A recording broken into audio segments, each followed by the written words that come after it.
Parthiban Kanavu, English translation by Anand Kannan, narrated by Sujatha Anand. Book 3, Chapter 31. Bhairavan and Bhupathi. Kannan moved noiselessly in the shade cover provided by the trees until he got to a suitable hiding place, behind a tree on the side of the road. Kannan heard Marappan ask, "Chitragupta, where is our Lord?" "He is in the Ayyanar temple. He asked me to wait here to show you the way." "Where is he?" "Who?" asked Marappan. "The one with many names, the gem merchant. Devasenan, your kingsman," said the dwarf, and cackled. "Oh, him!" responded Marappan, and guffawed. Their laugh sounded horrible. It woke the birds on the trees from their slumber. Some birds fluttered. Some others made panicked sounds. "He is safe. Don't worry about him. Are you going to show me the way like you showed him the way?" asked Marappan, and laughed again. Kannan could not hear the dwarf's response. Marappan spoke again. "The Lord asked you to lead the way. Lead then." He cracked the whip. The tip of the whip hit the dwarf. The horse heard the crack of the whip and galloped away. The dwarf followed the horse, muttering something. Kannan was surprised at his speed. Kannan followed, walking and running. They walked east for about 25 minutes. Kannan saw that the horse had stopped and Marappan was standing beside it. Chitraguptan asked, "Why did you stop?" "You are the wild cat. You have to lead in the dark. I will follow," said Marappan. "I will show you the way, but you might want to be careful with the wild cat. You don't want to get scratched," said the dwarf, and turned right into the dense shrubbery. Kannan was now sure that they were going to the abandoned temple that he was familiar with. He did not want to give himself away by the rustle of the shrubs while following them.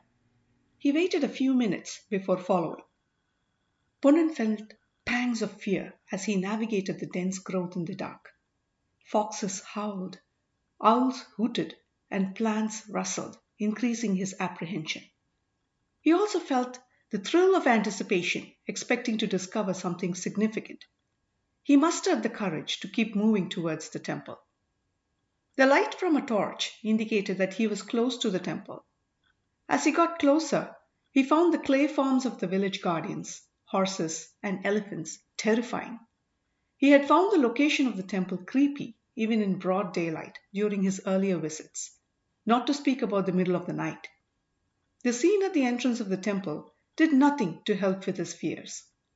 A terrifying-looking man was holding the torch.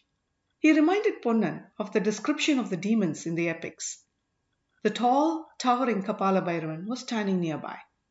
The light from the torch amplified the reddish hue of the sandal and kumkum he had rubbed all over himself. Kannan shivered at the sight of the garland of skulls that he was wearing. He was still shivering when he went around the temple and found cover behind the neem tree near the temple. Chitraguptan and Marappan appeared in Kapala Bhairavan's presence. Marappan said, "My lord," and prostrated himself in front of Bhairavan. "Commander, did you fulfill the Divine Mother's wishes?" "Where is her sacrifice?" asked Bhairavan in his eerie voice. Kannan had heard the horrific voice before, but it still made the hairs stand up on his neck. The voice appeared to come from way below the throat of the speaker. Kannan could hear him better than Marappan, whose voice was actually louder. "My lord, the sacrifice is in a safe place," said Marappan. "Why didn't you bring him here? You are not ignoring the Divine Mother's command, are you?" "Of course not, my lord. I was able to capture the prince only this evening. I thought it might be risky to get him directly here. The boatman is here." Kannan panicked on hearing this. Marappan's next words gave him some reassurance. "But I could not capture him. The princess stopped me before I could. My lord, you should know that Kundavi is here too, and is trying to free the Choya prince. We should be careful." Kapala Bhairavan laughed out aloud. His laughter echoed around and sounded ghostly. He spoke. "Commander, is that you speaking? Are you really afraid of carrying out the Divine Mother's wishes out of fear of a boatman and a mere girl?" "Of course not, my lord. My only fear is that our mission for the Divine Mother might be put at risk. I will somehow carry out your wishes. I will get the sacrifice to the right place by the night of the new moon." "If not?" asked Bhairavan's harsh voice. "I will sacrifice myself to the Divine Mother."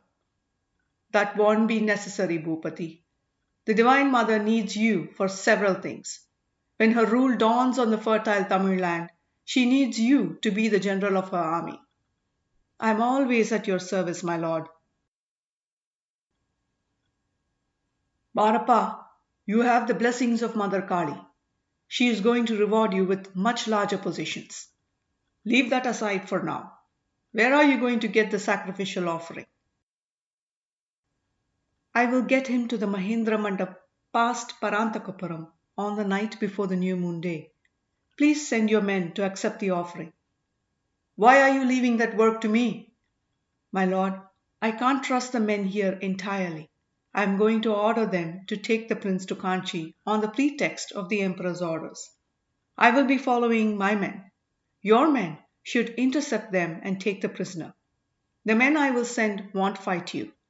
They will drop their weapons on hearing your name." "So be it. But keep in mind that the Divine Mother is expecting a sacrifice on the night of the new moon." "I have one more piece of information for you, my lord." "Make it fast. I want to cross the river before dawn." "I had heard that Ponnan the boatman was looking for the queen, so I had sent people to find his whereabouts. I got word last night that the boatman and another man rode to Kolli Hills." "But didn't you say the boatman is here?" "He reached here today." "Is that all?" "Do you know the man who rode along with him? Our mutual enemy?" "Who? Be quick with your message." "That impostor, the sage." Ponnan was startled to see the rage on Kapala Bhairavan's face on hearing this. The face was already fearsome. A mixture of rage, fear, and vengefulness made the face even uglier. Ponnan almost screamed on seeing the transformation. Kapala Bhairavan, Bhupathi, and Chitraguptan left the temple. The terrible-looking guard led the way. The torchlight faded away. The moon had risen. Ponnan left after a while. His body was tired, but his mind was rejuvenated. He had the outline of a plan to free his king from this gang. Now he knew Marappan's plan. Marappan was going to hand the prince over to the human sacrifice gang, rather than send him to Kanchi, and do it in a way that the blame would not fall on him. Ponnan resolved to hatch a counterplan to free his king from this crew, with the princess's help. He was forming this plan on the way. It had dawned by the time he arrived at the pier. End of chapter 31.